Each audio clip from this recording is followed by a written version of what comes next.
You are listening to Audio SSLC, your audio medium for easy understanding and revision.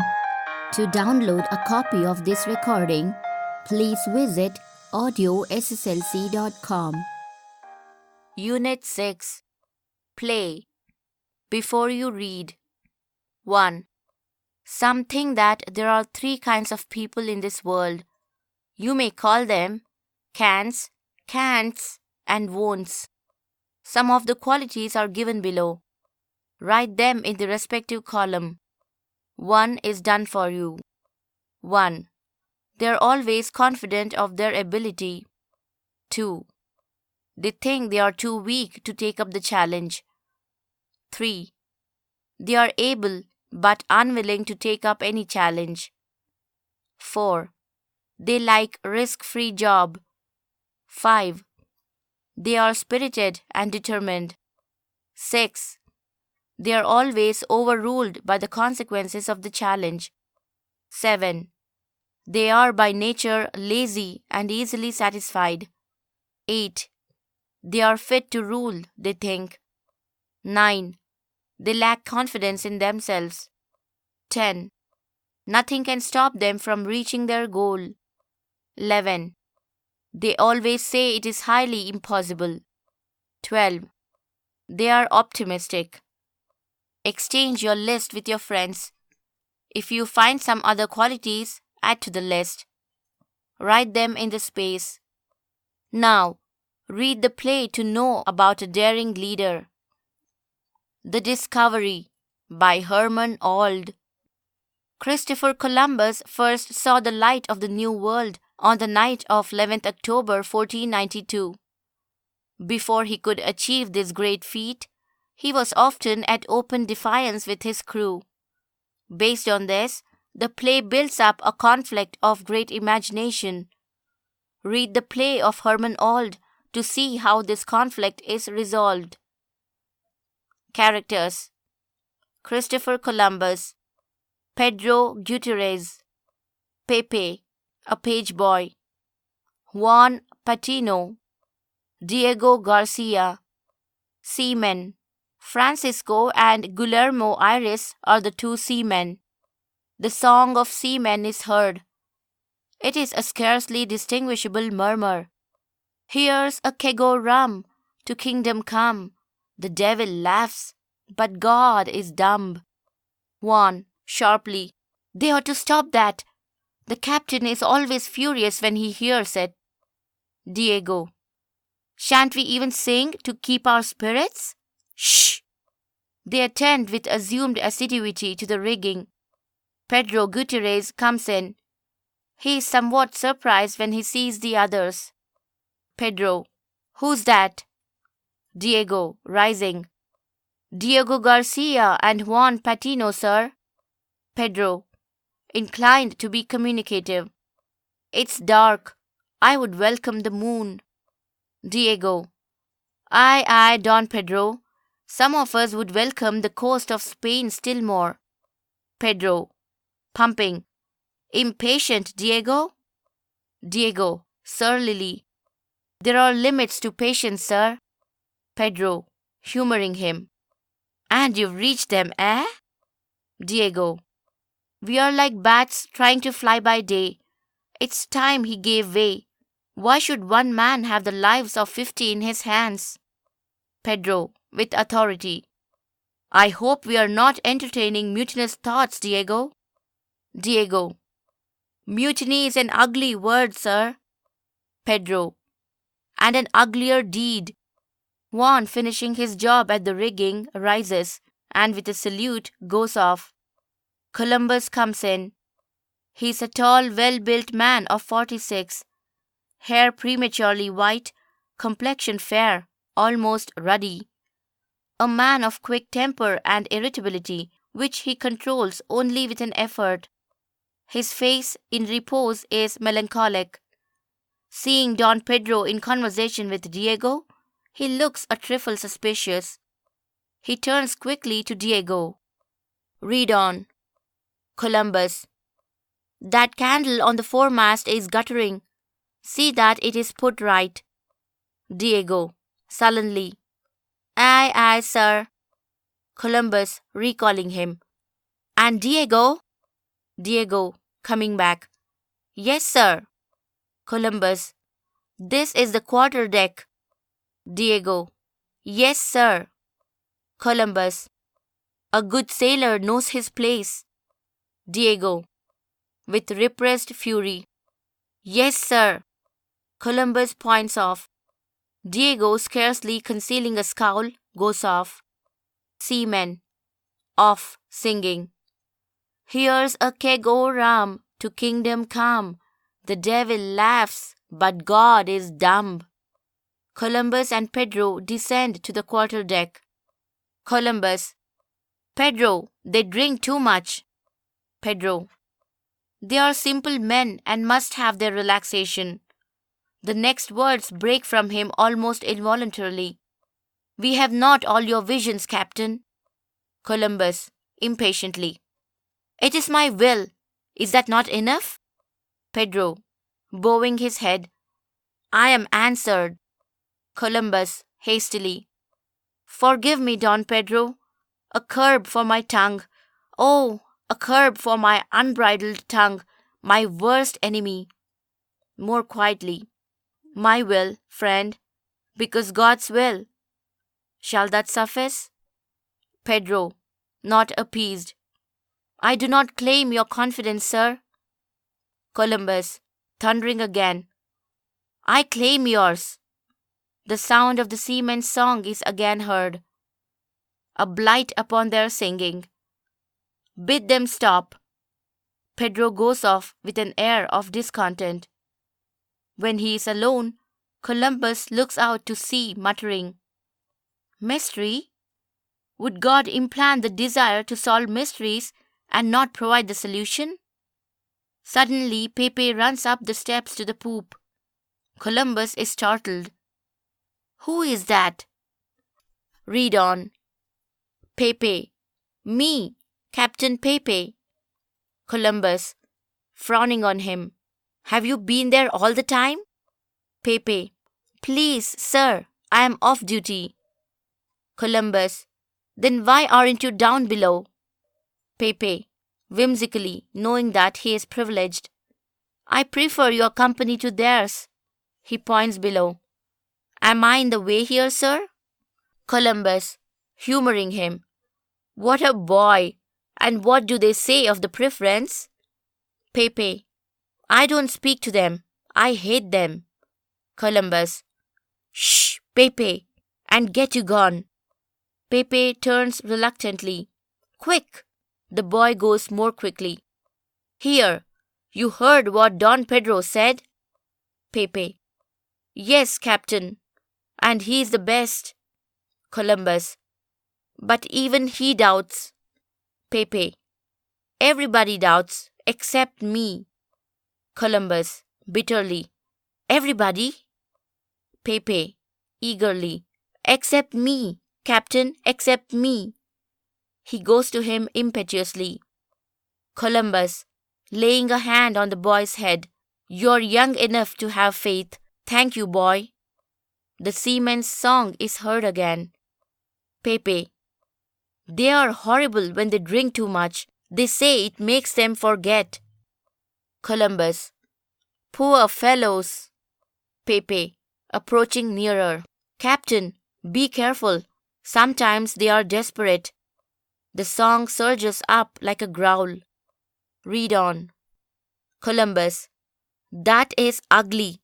I bade Don Pedro stop them. So you think they might become dangerous?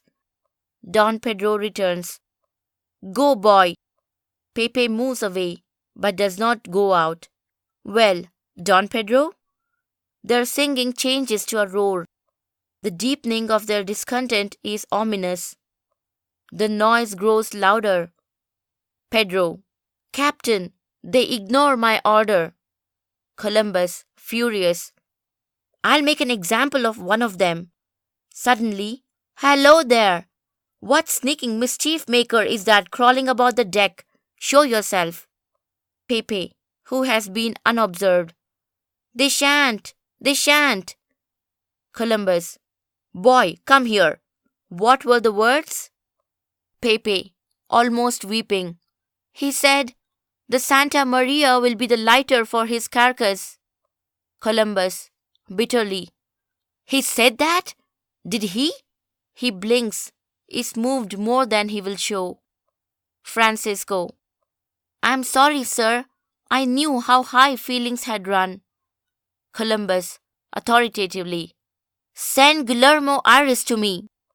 Francisco, not without diffidence. Sorry, sir, but... Columbus, discipline knows no buts. Francisco, angrily. Discipline is a thing of the past, sir. It's you or us. Columbus, to Don Pedro.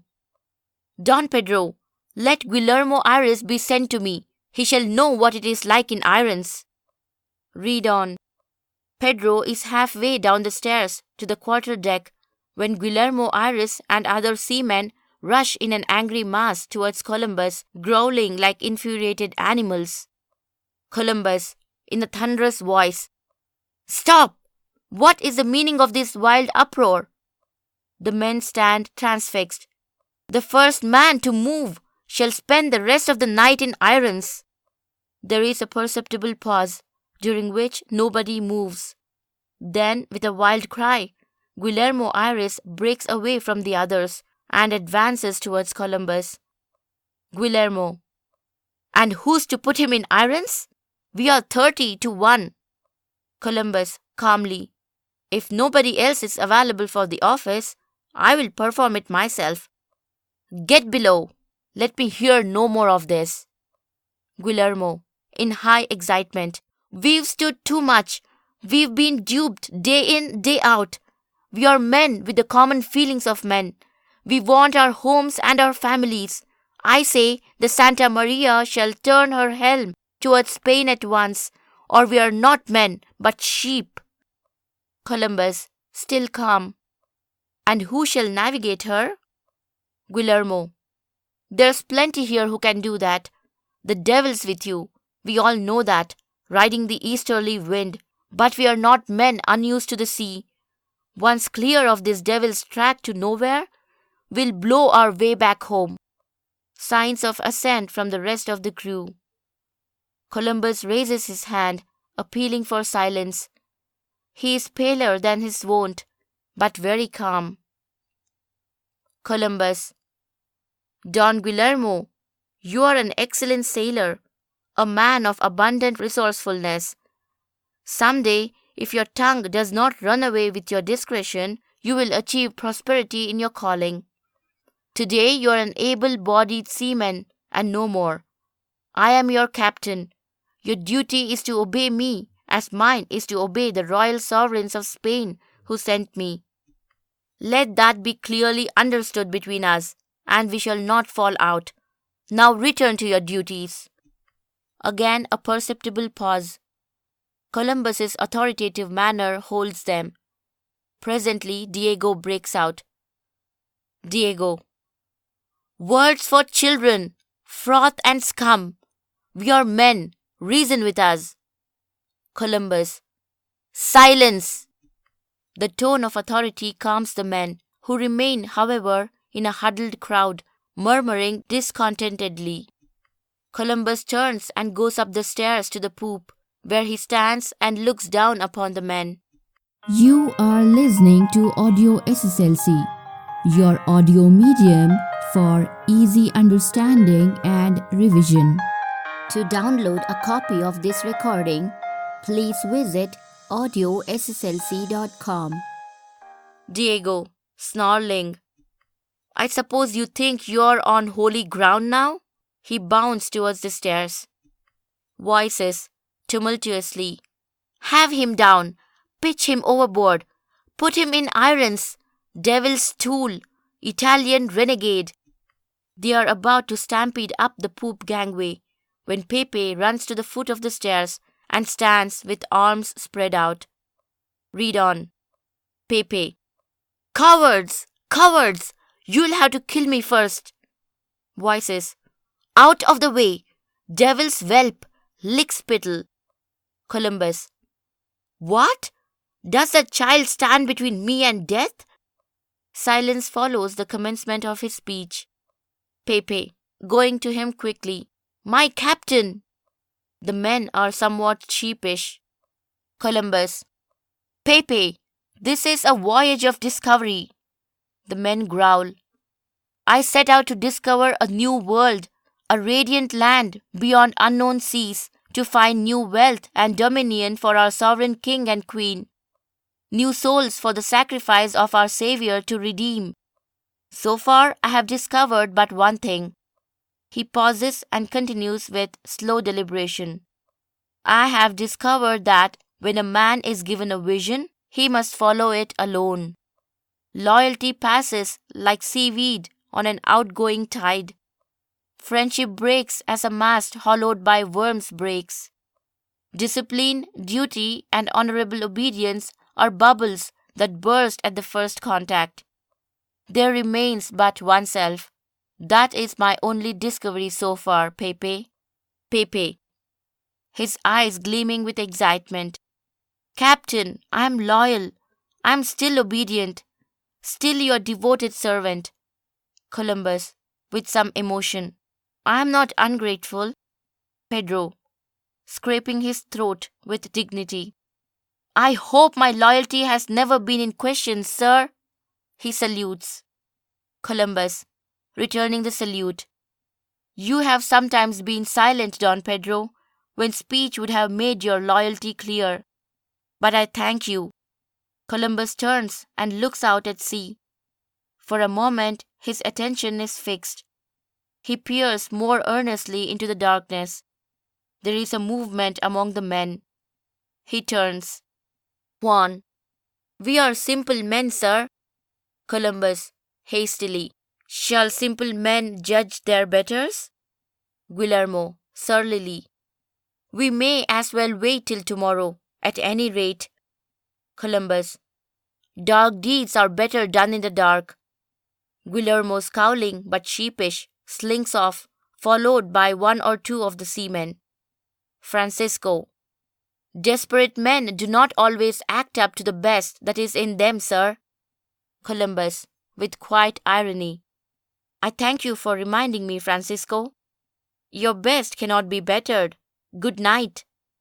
Francisco half turns to speak again, but thinks better of it and goes shamefaced. Several others go too, sheepish. A brief silence. Columbus does not move. He is struggling with overwrought emotion. When he speaks, his voice is not steady. Columbus. Go, boy! Pepe seizes his hand, kisses it, and hastily descends to the quarter-deck and goes out. Columbus, turning to Pedro. 2 minutes ago, Don Pedro, I thought I saw. He peers into the darkness. It is. Pedro, in excitement. What, sir? Columbus. A light faintly flickering, rising up and down. Look! He points. Pedro. It is, sir. Glory to be God. At this moment there is a wild shout of. Voice off. It is, sir. A light. Land! Land! A sailor comes running on, delirious with joy and excitement. Sailor. Did you see it, sir? A light! Blessed Mother of God! A light! Columbus, with quiet authority. Give the order to heave to. Meanings.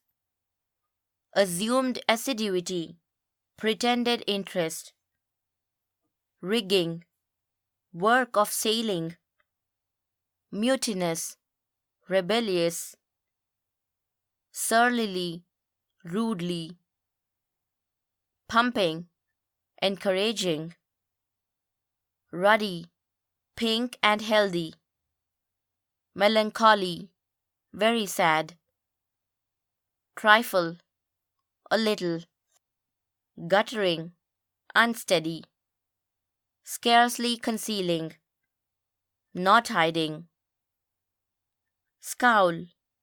expression of anger, relaxation, a break from work, vision, forethought, also known as Duradrushti in Kannada, descend, formal, to move from a higher level to a lower one, unbridled, uncontrolled, appeased, satisfied, a blight, a curse, mysteries, events not easily understood, poop, high deck at the end of a ship, startle, to frighten or surprise suddenly, reluctantly, unwillingly, whimsically, amusingly in an intimate way, humoring, liking,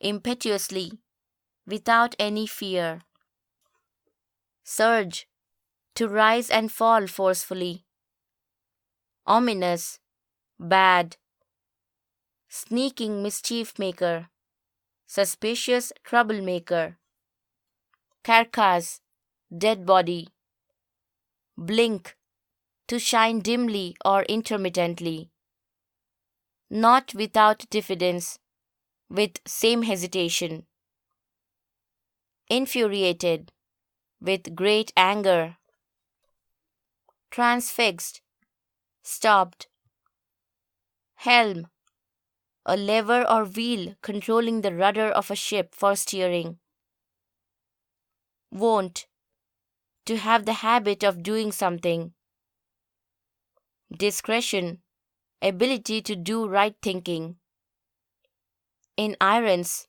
jailed, abundant, a lot of, froth and scum, silly, huddled crowd, closed or thick crowd, tumultuously, in a sudden loud chorus, renegade, enemy, traitor, stampede, a sudden running of people excited or afraid, whelp, dog, lickspittle, a derogatory word like a bootlicker, radiant, bright, dominion, land to be owned, savior, God, redeem, get something back, sheepish, resembling a sheep in meekness,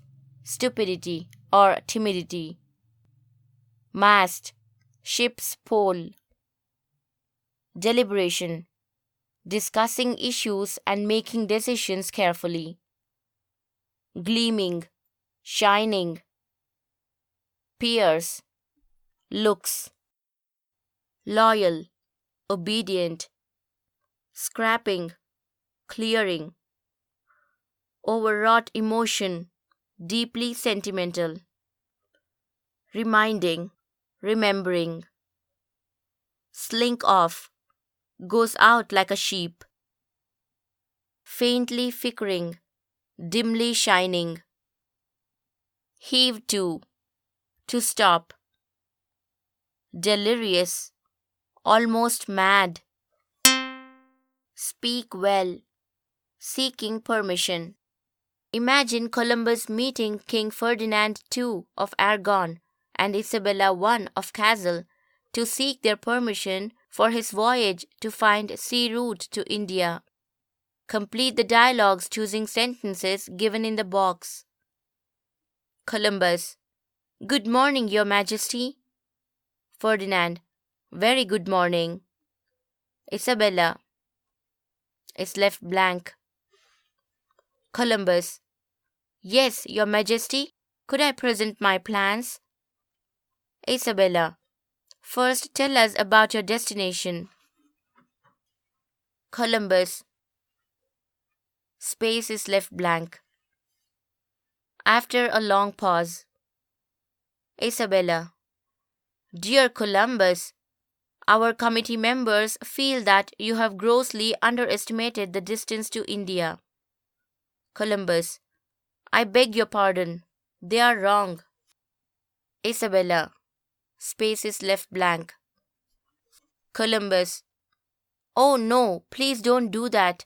I have full confidence in what I am going to do. Isabella. In that case, will an allowance of 12,000 maravedis be enough? Columbus. Space is left blank. Isabella.